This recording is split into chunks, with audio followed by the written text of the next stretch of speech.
we've seen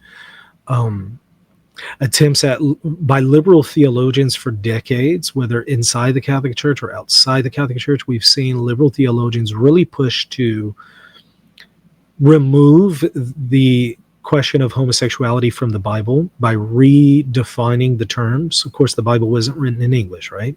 Old Testament was written in Hebrew and in some portions in Aramaic, mostly Hebrew. And New Testament was written in Greek. And so what a lot of these theologians have attempted to do is they've said, yeah, these Greek terms that were translated homosexuality and Hebrew terms that were translated that, they don't actually mean that. It means something else. It's a different sin. And so they will then redefine those terms and then say, well, there you go. The Bible nowhere condemns homosexuality and homosexual acts. That's what we've been seeing a lot of liberal scholars attempt to do. And, we've been seeing that even within the Catholic Church. And there is a new now translation, an updated translation of the Bible, New Revised Standard Catholic Version, updated edition, that has removed homosexuality from the Bible. Because, again, it's redefined those terms. Probably not a big surprise that we would see people attempting to do that, right? Not the first time we've seen people do that with translations of the Bible. However, this one is significant because the U.S. bishops have approved this translation and given it an imprimatur. And it's now on the USCCB website. And it removes homosexuality from the Bible so that if you're reading the Bible, or at least this translation of it, it's no longer a sin. And I do think that this is an intentional step to try to push further into the conversation a reversal on the question and a change on the question to allow for the idea that in some cases homosexuality isn't sinful.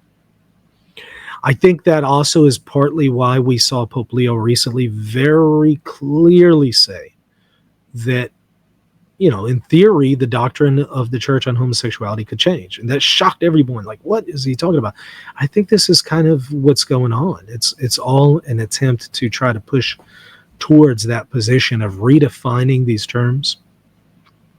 He says that, attitudes have to change first. But if attitudes change, then we can have a conversation about changing the doctrine, which horrified everyone because everyone thought, wait, what are you talking about? I thought the doctrine can't change.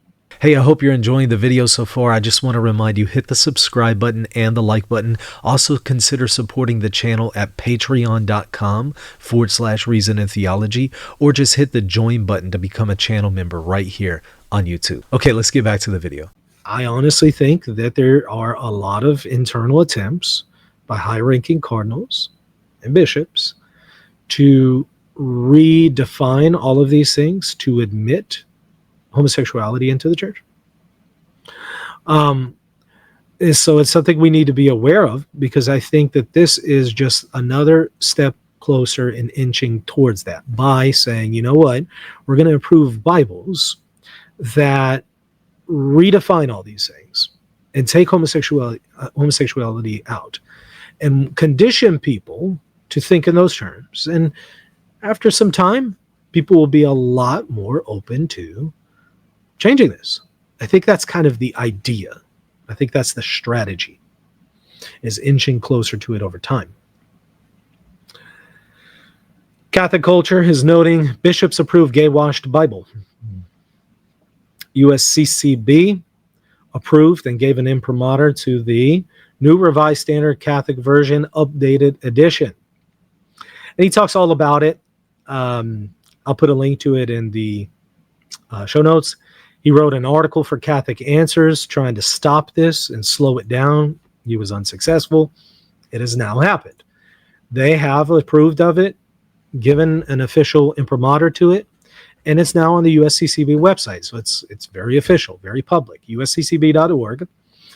USCCB approved translations of the sacred scriptures for private use and study by Catholics.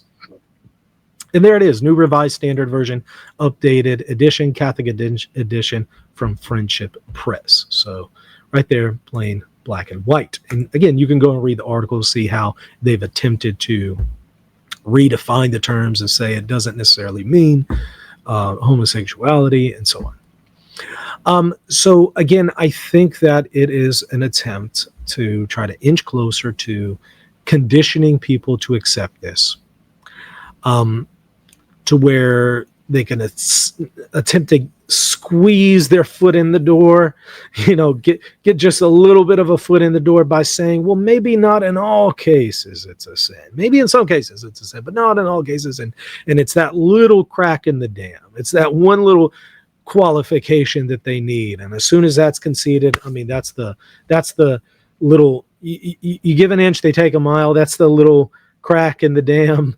That's the little sliver that they're going to drive a whole truck through. I think that's the strategy here. And you cannot achieve that strategy without redefining the conversation about the Bible. Because everybody's going to say, but wait, I thought it's a sin in the Bible.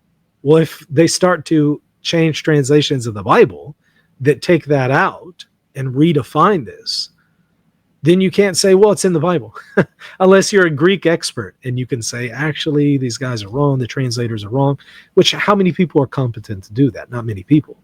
And then it's your word versus the USCCB. So I think that's probably what is going on. And people need to be aware so that there can be respectful expressions of concern, voicing one's concern, and respectful resistance to any attempt to redefine this conversation biblically and theologically. I hope you enjoyed this video clip. I have a link to the full video in the comment section. If you enjoyed this, please hit the subscribe button and the like button. We'll see you next time.